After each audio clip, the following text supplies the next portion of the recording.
Bueno, gracias por su paciencia. Creo que vamos a necesitar mucho de unas 2 horas porque va a ser cada vez más difícil aguantar aquí. Pero nos toca ahora hablar sobre Lucio Cabañas. Miren, tenemos 30 títulos en la colección de las guerrillas del taller editorial de Casa del Mago. Y allí sacamos un título que se llama El joven Lucio Cabañas. En este momento estamos haciendo una segunda edición de este libro que va a tener unos agregados, va a tener una introducción distinta, va a tener algunos elementos nuevos. Pero estamos trabajando también en el tema de Lucio Cabañas, de un libro, ya está en edición, se llama, lo comenté ahorita hace poquito, Los alzados del monte.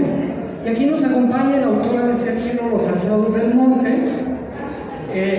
Nos acompaña Pablo Cabañas sobre el joven Lucio, que va a hablar sobre este libro. Y nos acompaña también Francisco Ávila, que tuvo mucho que ver en este libro del joven Lucio. Trae un árbol genealógico que no se conocía sobre la familia de Lucio Cabañas. Y trae muchos datos históricos que son contribución de Francisco. Él ayudó a redondear la edición. Él es autor de una investigación muy grande sobre Lucio Cabañas. Y esta sección está dedicada a él por una razón muy importante, porque estamos convencidos de que hay muchas cosas todavía que no se conocen sobre Lucio y sobre el Partido de los Pobres. Pero otra cosa que no dije en la primera sección es lo siguiente.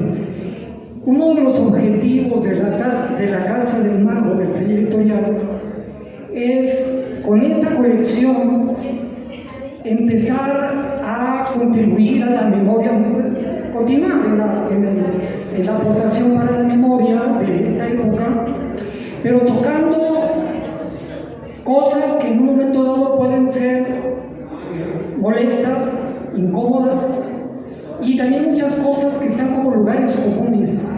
Llegó la hora de que todos veamos la historia reciente con los ojos fríos.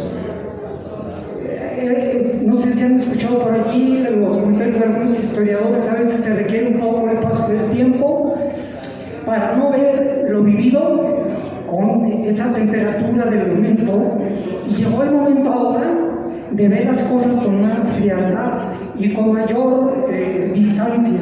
Eso le va a hacer bien al movimiento de las guerrillas, porque ahorita priva mucho la visión de los líderes épicos de las guerrillas, que están colocados en un lugar así como sagrado, y se requiere una visión más terrena.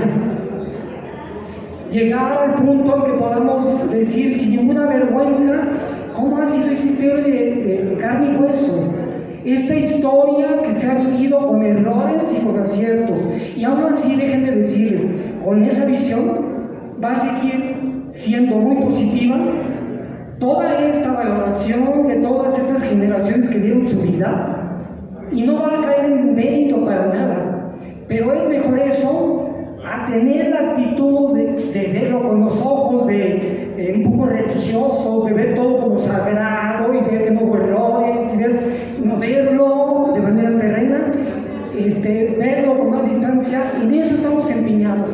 Y esta sección de Lucio Cabañas va por ese lado. El libro de joven Lucio trae algunos datos que no se conocían de Lucio Cabañas. Yo, por ejemplo, no sabía que acostumbraba a cargar con una Biblia. Eso yo no lo veo criticable, es decir, hay cosas muy curiosas. ¿Ustedes sabían que no se llamaba Lucio? Se llamaba Lucio, con acento en la I, pero le quitaron el vino Lucio, le quitó el acento en la I. Y eso no tiene nada de vergonzoso, son cosas pequeñas, pero hay muchas cosas más de Lucio que no se conocían. Y con lo que viene del libro de Neira, vienen otras cosas muy interesantes. Esta sección de Lucio Cabañas me importa mucho en lo personal. Es un personaje que a mí me llama mucho la atención. Déjenme decirles que viene pronto también en el taller editorial algo sobre Genaro Vázquez, pronto viene algo sobre Florencio Medrano y algo también sobre las mujeres.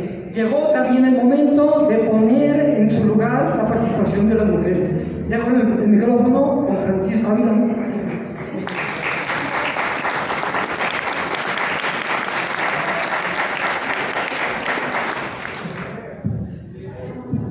Hola, ¿qué tal? Muy buenas tardes. Vamos a dar comienzo a esta presentación. Vamos a hablar de dos libros, como lo dijo Hermenegildo. Primero, ahorita vamos a charlar sobre este que es un libro que en muchos sentidos abrió la perspectiva sobre la historia de Lucio Cabañas, pero no solo de Lucio Cabañas, sino si nos permite entender a la familia Cabañas, a la familia Barrientos. Nos abre las puertas para entender que Lucio Cabañas es parte de una tradición familiar, es parte de una tradición histórica que por lo menos data de la Revolución Mexicana. En este libro se clarifican algunos mitos, algunos malentendidos que había sobre el abuelo Pablo Cabañas, el abuelo de Lucio, el abuelo de don Pablo. Todo esto fue producto de una investigación, de un trabajo de recuperación de la memoria que don Pablo se dio a la tarea de hacer. Durante varios años, yo creo que por lo menos unos 5 años, se dio la tarea de buscar en distintas partes del país, porque desgraciadamente con el terrorismo de Estado, mucha gente que vivía en Atoyac y conoció a Lucio tuvo que huir, principalmente aquí mucha gente en Tláhuac, Iztapalapa, familiares de los Cabañas, de los Iturio, de los Gervasio, tuvieron que huir para nunca más volver. Y justamente por esos lares, por esos lugares, don Pablo se dio a la tarea de explorar una historia muy dolorosa. Don Pablo se enfrentó a parientes, a familiares, que mucho trabajo les daba hablar de este periodo. Todavía hoy muchos compañeros, ¿no?, de la familia Cabañas nos dicen, pues es que apenas ahorita nosotros nos animamos a hablar y a aceptar que somos Cabañas. Me decían algunos compañeros con los que charlé, es que nosotros nos preguntaron, oye, ¿tú eres Cabañas por Lucio Cabañas? Y decían que no, por temor. Y todavía eso lo decían en los años 90, en los 2000. Realmente no fue fácil para don Pablo, pero creo que lo que sí fue muy fácil, lo que se puede palpar en este libro, es que quizás cuando uno les pregunta a la familia Cabañas, a los Iturio, a quienes fueron sus alumnos, a quienes fueron sus compañeros en Ayotzinapa, quienes estuvieron en el movimiento revolucionario del magisterio con Lucio, quienes fueron vivieron esa trágica masacre del 18 de mayo, hay personas que don Pablo entrevistó, que son familia o que estuvieron en el movimiento social, en el movimiento magisterial, en Atoyac y en Guerrero. Y creo que lo que sí se les facilitaba más es hablar de este tema, de esta parte que este libro se acota a una parte de la historia de Lucio, que como lo dice el título es el joven Lucio. No está hablando aquí de ese Lucio después del 18 de mayo, cuando decide irse a la sierra para levantarse en armas. Estamos hablando aquí de todas las memorias de la gente que lo conoció antes de ser guerrillero. Y esta parte, quizás por no ser tan tan fuerte, tan impactante, quizás tan traumática, es una parte que tiene testimonios maravillosos, por ejemplo, como el testimonio de Serafín Núñez, compañero de lucha, que estuvo en el movimiento de la Modesto Alarcón, de la primaria Modesto Alarcón, que estuvo en la célula del Partido Comunista, la primera célula de la Juventud Comunista que se instauró allá en Atoyac en 1964. Él estuvo con él, nos cuenta esas andanzas, nos cuenta cómo lo conoció. También aquí tenemos esa historia de cómo se viene constituyendo este grupo precisamente a partir del movimiento revolucionario del magisterio. Aquí también hay un movimiento de la Central Campesina Independiente. Aquí vemos en estos testimonios de primera mano, ¿sí? Y esto es fundamental, porque en este libro podemos conocer de primera mano qué pasó en ese proceso de lucha que terminó precisamente y que llevó una serie de masacres desde los cívicos con Genaro Vázquez, desde que Lucio iba en Ayotzinapa. Aquí encontramos testimonios de compañeros de él, no solo en el caso de Serafín. Y eso es bien importante, porque esta es una compilación invaluable de testimonios que si don Pablo no se hubiera dado, desgraciadamente ya murieron varias personas que aquí donaron su testimonio. Ahorita don Pablito nos va a contar esas partes, ¿no? Pero que si don Pablo no se hubiera dado a la tarea de entrevistarlos, y después lo transcribió en un manuscrito, es decir, con su pluma y letra, fue escribiendo el libro, fue escribiendo algunas partes, y fue entonces cuando yo conocí a don Pablito, me encontré que este libro estaba perdido, ¿sí? Porque lo único que tenía don Pablo de todo el trabajo de memoria que había hecho era unas hojas escritas a mano, y esas hojas se las dio a una persona para que le ayudara a pasarlas a la computadora, y habían pasado ya varios años y esa persona se desapareció con el manuscrito, ¿sí? Y cuando yo encontré a don Pablito, justamente era una tragedia, ¿no? Estábamos en la tragedia de la memoria, de cómo una vez más se pierde pues un patrimonio histórico quizás para todos los guerrerenses, pero para todos los mexicanos, y que estaba por ahí quién sabe dónde.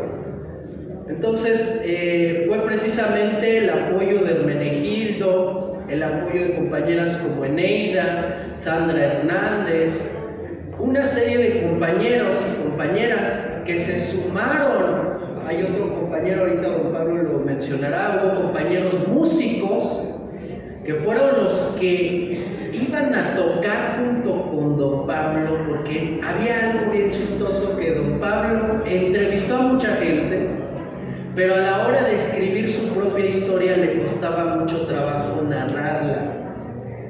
Yo me acuerdo que don Pablo, en ese entonces yo estaba haciendo mi tesis doctoral y trataba de platicar con don Pablo, pero había puntos, quizás después de 10 minutos, 5 minutos, donde don Pablo me decía, ya, no, eso ya, no. Y venía la música, ¿no? Porque ahí hay unos compañeros en la música, echémonos una rola, ¿no? Y así era todo el día, ¿no? Nos pasábamos días y horas tocando, cantando, escuchando, y entre rola y rola, don Pablo decía, es que mi abuelo, y ¿no? Y otras rolas, y entonces fue una forma, me pareció muy característica de la forma en cómo se rememora en Atoyac y de cómo rememoraba Lucio, de cómo era Lucio, de cómo se cantaba en los hatos, de cómo la música, la oralidad, la sonoridad es un elemento fundamental bajo el cual se construye la memoria y sin el cual no hubiera sido posible. Una vez que se rescató este manuscrito, afortunadamente se rescató en colectivo, con músicos, con compañeras, compañeros que se prestaron a transcribir y ayudar a transcribir. Ayudamos un poco a organizar y en algún momento me senté también varios días con don Pablo para editarlo, para que afinar todos los detalles. Realmente fue un trabajo bien bonito, pero al mismo tiempo muy fuerte y que implicó mucho esfuerzo, ¿no? Pero fueron muchos compañeros, incluyendo a Hermenegildo, que abrazó este proyecto y que dijo, cuando nadie quería publicar, ahorita todo el mundo quiere publicar de estos temas, pero en ese momento nadie, absolutamente nadie estaba dispuesto a aportar ni un centavo para que se publicara esto. Y ahí entró Hermenegildo. Entonces, bueno, pues ya no quiero hablar más. Esta es una pequeña introducción. Me gustaría darle la palabra a don Pablito, que nos hablara también del libro. Adelante. Muy buenas tardes a cada una y a cada uno de ustedes. Pues lo que dice Pancho, hay ciertas cosas que a mí se me habían olvidado. Pero sí es cierto, le di el volumen a un señor de la universidad, tardó más de 3 años y me lo regresó igual. No hizo nada. Y anduve buscando hasta que me encontré con ellos y es decir, la conexión, hasta que llegué con Hermenegildo. Y se hizo el libro. El libro lleva la esencia de ser, la forma en que nace el héroe, cómo lo trataron, cómo vivió, cómo le hicieron, cómo lo trataron desde niño, cómo fue desde niño, cómo era Lucio. Y yo les digo, no pintaba hacer lo que fue. Solamente que desde niño él se preocupaba por la gente. Desde niño él se preocupaba porque el compañerito no había comido.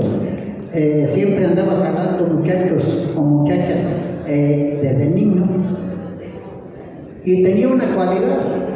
Los señores viejitos, los señores de todas edades, iban a preguntarle a Lucio porque creían que él sabía mucho. Y yo no sé cómo le hacía, pero él siempre le daba solución a cada uno de los que le consultaban. Y decía yo, bueno, pues ¿cómo es posible que a un muchacho de 10 o 12 años le vengan a preguntar, señores ya viejos? Pero él le daba soluciones. En su alegría, Lucio jamás fue triste. El único triste de los dos fui yo. Por ahí hasta cuando grabé en Radio Educación, el locutor me puso la voz de la nostalgia, porque la había muy, muy triste la voz. Y hablar de Lucio es hablar toda la tarde y no terminaría. El libro lleva la esencia que es la vida de Lucio, que es lo que él fue, de dónde nació, de dónde vino. Vienen todos los árboles genealógicos, paternos y maternos, empezando por el abuelo, que fue general brigadier, primero capitán, luego brigadier, luego general de brigada. El último nombramiento se lo dio Zapata en sus manos. Entonces, Lucio admiraba mucho al abuelo. Cuando llegó a la escuela, admiraba mucho a Zapata y a Vicky. Decían que se parecían mucho porque eran de la revolución. siempre se concretó en esa parte. Después, cuando conoció la historia del Che, se enfrascó en el Che. Y por ahí viene la prueba. En el libro viene un corrido que él hace la letra y un servidor le puso la melodía. Que hasta me dijo, porque si quiero hacer una poesía. Bueno, terminamos la poesía, terminó la poesía, dice, ten, ponle música. Le digo, dijiste que era una poesía. Dice, no, tú puedes, pónsela. Y me puse de un día para otro ponerle la melodía al corrido. Y ese fue el corrido que anduvo mucho tiempo en la guerrilla de Lucio como himno, el corrido de Che. Entonces tendría mucho que hablarle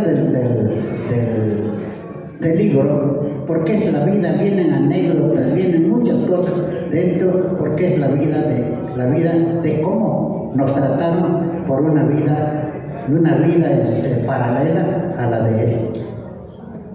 Yo les agradezco bastante que me escuchen. Hay muchas cosas que tendría que decir, pero el tiempo es oro aquí y no nos alcanza.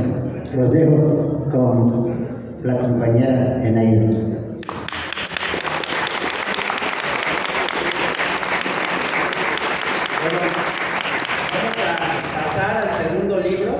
Que es este de aquí, Los Alzados del Monte, con la compañera Eneida Martínez. La compañera Eneida Martínez es profesora de la UPN, de Ajusco.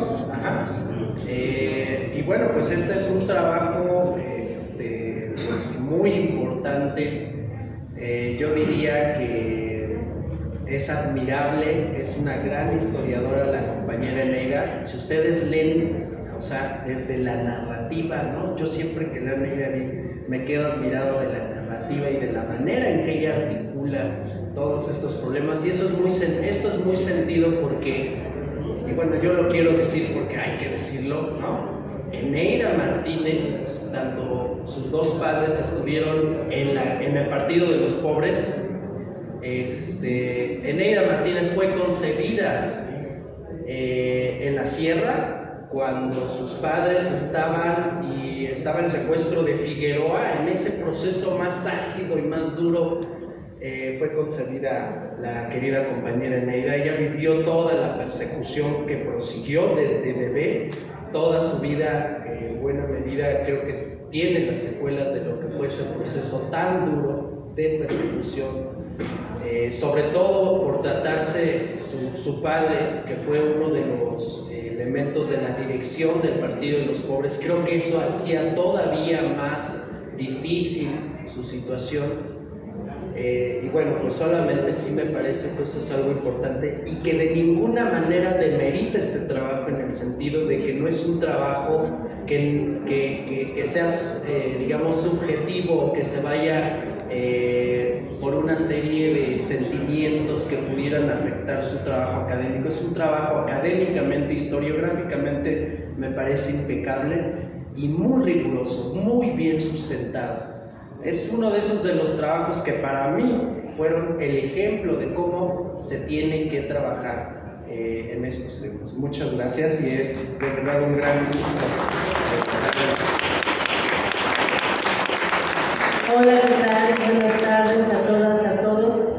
Me agrada tener aquí a dos grandes personas con las que he convivido. Y bueno, la obra también fue un texto, una investigación de largo aliento. Me costó mucho trabajo, sobre todo porque es un tema familiar. Mi familia es de Atoyac. Fue el pueblo donde vivían mis abuelos. Mi madre fue desaparecido, fue invadido por el ejército, y hay una historia familiar que incluso la propia familia no relata. Me traté de acercar a los tíos, hermanos de mi mamá, que también fueron parte de la guerrilla, y no quieren hablar del tema, ¿no? Entonces, para poder llegar a este tema fue gracias a mi papá, que anda por ahí, también mi mamá. O sea, fueron dos elementos momentos importantes para poder investigar sobre mis propias raíces, porque me sentí un poco desarraigada, ¿no? Estuvimos en la Ciudad de México y el Estado de México sin tener contacto. Los primeros 8 años de mi vida no conocía ni la familia paterna ni materna. Entonces yo creo que también eso me llevó a decir de dónde vengo, ¿no? Quién soy, y cuando entro a la universidad decido que quiero hacer la historia de la guerrilla del Partido de los Pobres, y mi mamá y mi papá fueron importantes porque me abrieron la puerta para conocer a la gente que después entrevisté. Y bueno, y eso me ayudó mucho porque tuvieron toda la disponibilidad, incluso más que mi propia familia, digo, con respecto a los tíos y tías, que darle su testimonio. Entonces, a partir de ese momento fui haciéndome también en el oficio de historiar, porque historia oral no nos daban en la facultad, no sé si hoy en día en la facultad de historia, en la facultad de filosofía y letras, en el colegio de historia de la metodología de historia oral, que es una herramienta sumamente importante para llegar a los testimonios. Yo fui dando un poco de tumbos, ahí formándome la metodología, y finalmente pude recopilar varios testimonios que fueron muy importantes. Fueron alrededor de unos 11 testimonios de las personas que estuvieron en la guerrilla, en el corazón, en la dirección del Partido de los Pobres, de la Brigada Campesina de Ajusticiamiento, que eso se tradujo a 500 cuartillas transcritas, nada más de pura transcripción. Y cuando uno es estudiante y tiene 2 pesos en la bolsa, pues eso fue un trabajal. Descompuse como 3 grabadoras del carrete. Total que la producción de esa tesis, apenas si se ve quizá un poco, todo el material que hay detrás de esta tesis, de esta investigación, es muchísimo. O sea, es solamente una cuarta parte de lo que pude pues, publicar, ¿no? Pero el basamento, todo ese trabajo de historia oral todavía no ha sido completamente bien trabajado, ¿no? Entonces, pues yo agradezco el interés que tienen. Está en puerta la publicación, esta es una muestra y todavía falta hacer algunos ajustes, pero espero que este año ya salga. Y gracias por escucharnos y estar aquí, por su interés.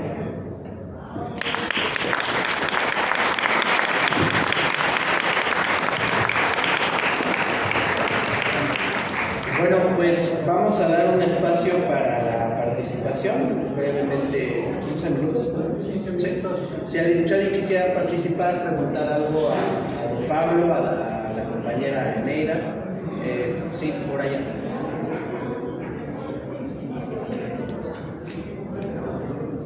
Gracias. Bueno, sería para el compañero Pablo y bueno, para los tres en general. Pues de su cabaña se conoce como guerrillero, ¿no? Como activista social que estuvo siempre en movimientos sociales pacíficos, democráticos, hasta que hubo la cerrazón total y pues pasa a las armas, ¿no? Pero bueno, en el documental ya más o menos explica cómo fue esta cuestión, pero de manera más personal, ¿qué fue lo que...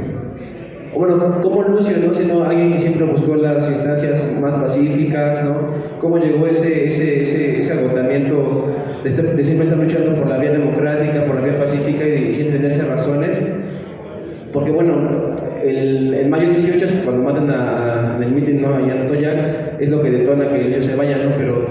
Pero si no hubiera sido esa cuestión, ¿qué otra cuestión no hubiera quizás animado a Lucio a tomar esa vía de tomar las armas, ¿no?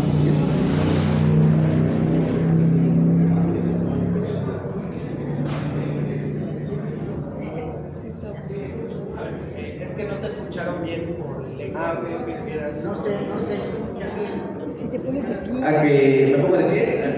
A que en los motivos sociales en que Lucio decide tomar las armas, además de la matanza del 8 de mayo, ¿qué otras cuestiones lo brillaron? ¿Y de qué manera se lo planteó a quienes formaron la brigada de procesamiento? Porque bueno, uno a lo mejor la convicción la tiene, pero convencer a más gente que vaya contra contigo a la sierra, me parece que es la talacha más complicada, ¿no? Quizás en ese sentido, ¿cómo fue que Lucio, ¿no? se perfila a tomar esta decisión y cómo es que convence a demás personas a trabajar en esa cuestión de la guerrilla?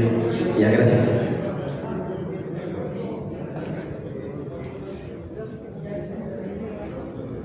En el pueblo, Lucio no fue un guerrillero.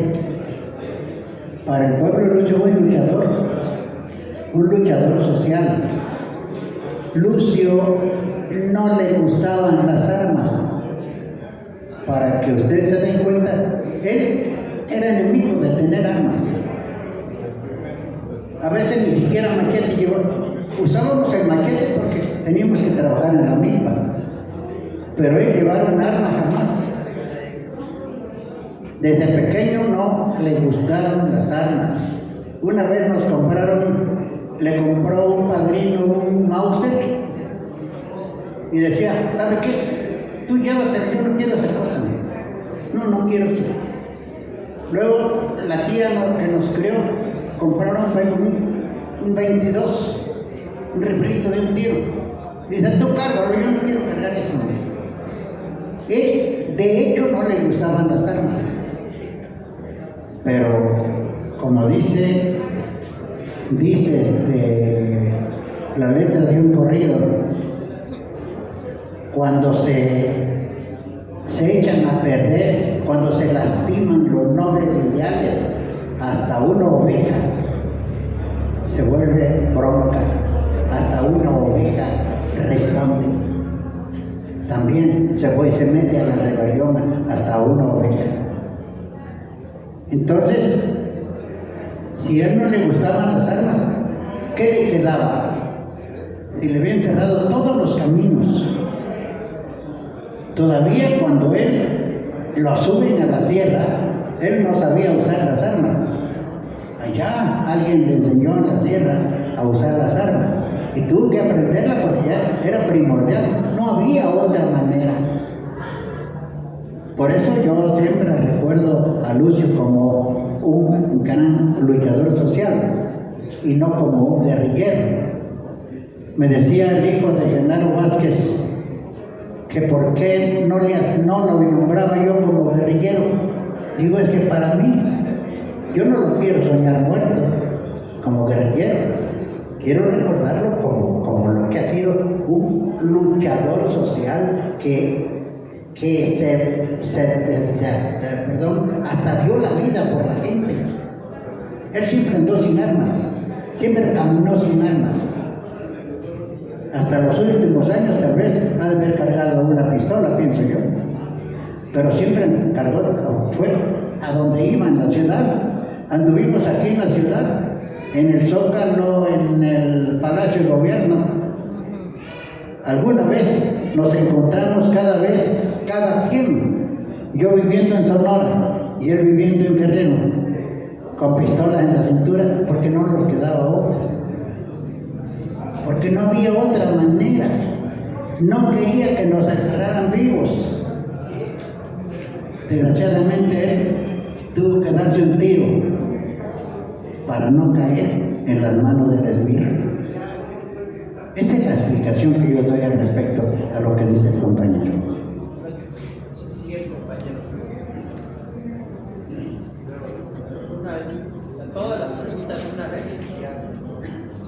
Buenas tardes. Primero quiero saludar a los de la mesa. Un personaje como Pablo que vivió el proceso, fue una buena parte del proceso. A dos investigadores con una fuerte aurora de académicos, pero también de comprometidos. Entonces, como señalan, hay un auge, o aparentemente hay un auge de investigación sobre estos procesos a través de la vía armada y de la llamada guerra sucia. Hay muchos elementos, hay muchas aristas, hay muchas vertientes en torno a todo este proceso y, bueno, seguramente hay contradicciones, ¿no?, muy fuertes a partir pues, de la apreciación que se tenga sobre todo este proceso.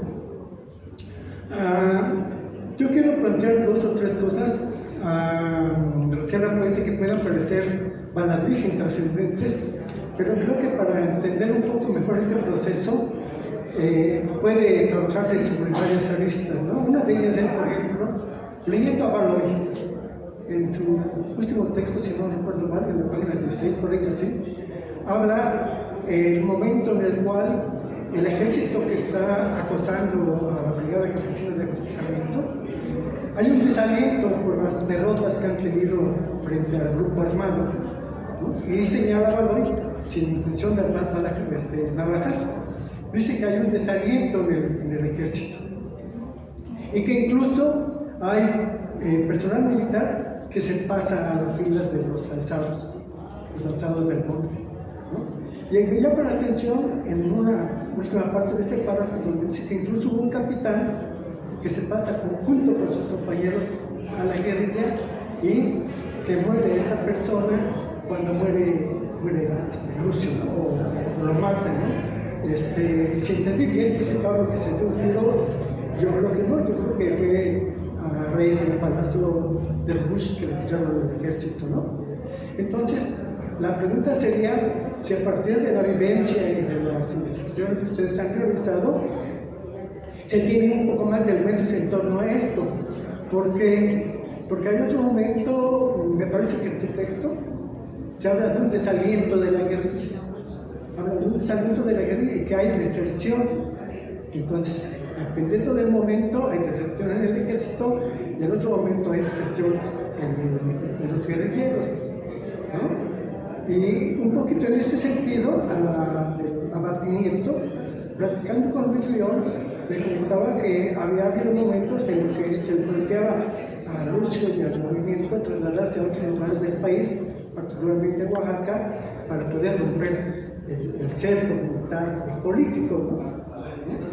Bueno, entonces en este sentido hay una serie de diferencias en torno al partido, en torno a la brigada, y hay fricciones muy fuertes, y hay gente que quiere salirse del cerco, irse a Oaxaca, pero hay gente que se baja, ¿no? Me parece que Pedro es uno de los que se baja, ¿no? Entonces yo no sé si sea válido o no preguntarse al respecto. Hay una decisión, ¿qué es lo que ocurre para que haya esa situación, ¿no? Porque también me baja, ¿no? Entonces, eso creo que ayudaría un poco a hacer un análisis objetivo en torno a esto. Ya para terminar, por comentar personal. En tu texto, Francisco, hay una parte que no me gusta. Cuando haces la última parte, donde dices, las conclusiones. Hay una parte, hay un enriquecimiento de caciques, etcétera, etcétera. Pero no me gusta cuando dices, si no recuerdo mal, hablas de ¿cómo llama esta palabra? ¿Esotérica? No, esotérica. Erotismo, que permite que ese elemento se enriquezca a gente ahí en Guerrero, ¿no? Entonces yo digo, bueno, ¿se refiere a Acapulco? ¿O a qué se refiere? Termino, discúlpenme.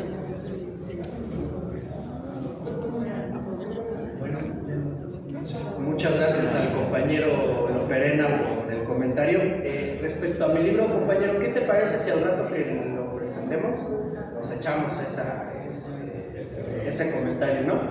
Y inclusive le podemos decir a don Pedro pues, que él estuvo en algunos de estos procesos, a ver qué opinan también, ¿no? Que bueno, aprovechando que aquí está don Pedro, ¿no? Y no sé si a la compañera Neida o don Pablo, respecto a lo que nos está donando el compañero Perena, quisieron. Sí, bueno, pues a mí me parece que o sea que toda esta historia es bien compleja, ¿no? Y que lo más importante, yo creo, es siempre situar el contexto en el que alguna situación está pasando, ¿no? Hubo dos momentos de deserciones que más o menos desertaron unos 20 o hasta 30 guerrilleros en el Partido de los Pobres, que yo lo menciono, por ejemplo, en mi trabajo, ¿no?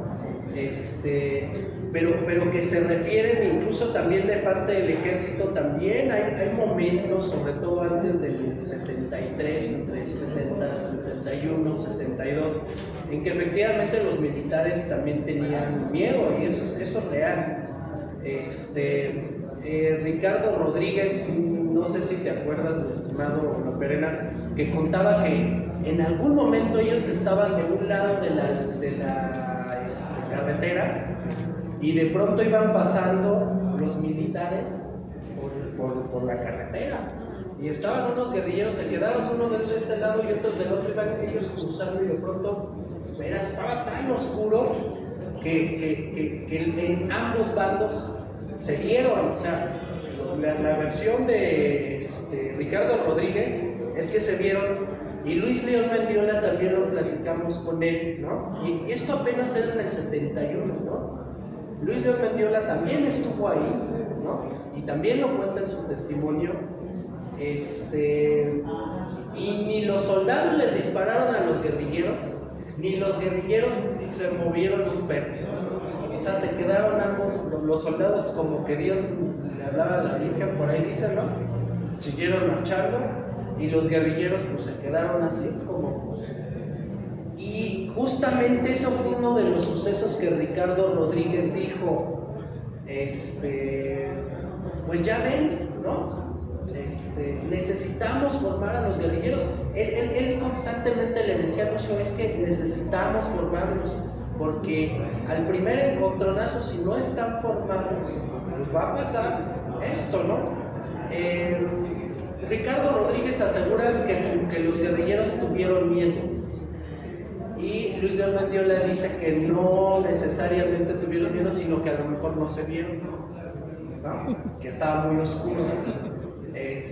Pero eso es la riqueza de las cosas, porque ni siquiera entre los testimonios muchas veces se ponen de acuerdo. Lo que ve un compañero es muy diferente a lo que ve otro, y luego con lo que se interpreta en los años, ¿no? Entonces yo creo que la dificultad a veces de narrar una historia, precisamente, y creo que el reto es ese, que a mí me gusta mucho también cómo lo trabaja Neira, es precisamente mostrar las distintas maneras en que se interpretó, y a veces uno como historiador lo mejor es dar ambas versiones y dejar que el lector lo interprete por sí mismo, ¿no? A veces eso es más rico.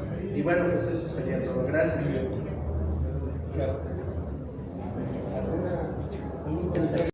Justo en el texto muestro algunas, incluso testimonios que se contraponen, ¿no? Porque precisamente a veces uno no puede llegar a una conclusión completamente, pues, certera, ¿no? Precisamente por esta riqueza de fuentes que tenemos. Bueno, ya se nos acabó el tiempo, así es que muchas gracias. Un aplauso, gracias.